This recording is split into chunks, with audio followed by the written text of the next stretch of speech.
اپنی ناک بچانے کے لیے بچیوں کو زمین میں دفن کر رہے ہو، اپنی ماں کو بچانے کے لیے قتل و قتال کر رہے ہو، تو کل یہ ساری چیزیں موت نے آ کے ویسے ہی ختم کر دینی ہے، اس سے پہلے اپنے آپ کو مار لو تو تم کامیاب ہو جاؤ گے، ورنہ موت نے آ کے خود سب چیزوں کو مار دینا ہے۔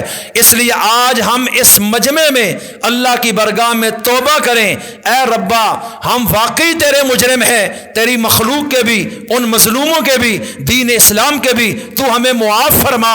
ہم آج کے بعد تیری بارگاہ میں یہ توبہ کرتے ہوئے اعلان کرتے ہیں کہ ہم تیری طرف آنا چاہتے ہیں، تو ہمیں قبول فرما۔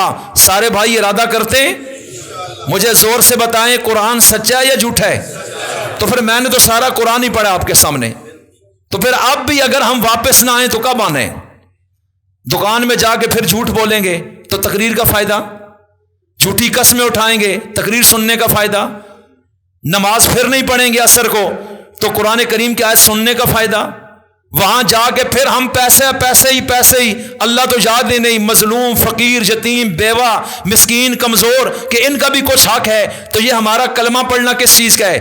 اس لیے فلسطین کے مسلمانوں کے لیے مالی امداد کریں گے انشاءاللہ، اپنی حلال کمائی میں سے کچھ نہ کچھ لازمی نکالیں، یہ آپ کا فرض ہے، اور علماء کرام بھی کر رہے ہیں، جماعتیں بھی، جمعیت علماء اسلام نے بھی، جماعت اسلامی نے بھی، جامع اور کراچی دارالعلوم نے بھی، اور بھی تمام جماعتیں اپنے اپنے طور پہ کر کے الحمدللہ وہاں تک پہنچ رہے ہیں۔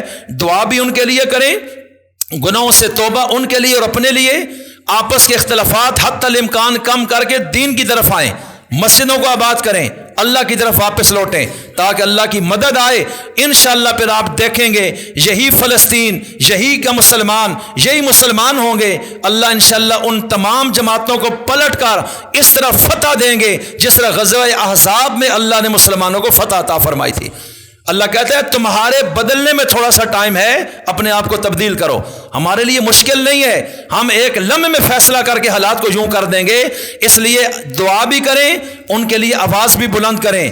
اظہار ہمدردی یہ ایمان کا تقاضا ہے، اظہار یکجہتی ایمان کا تقاضا ہے۔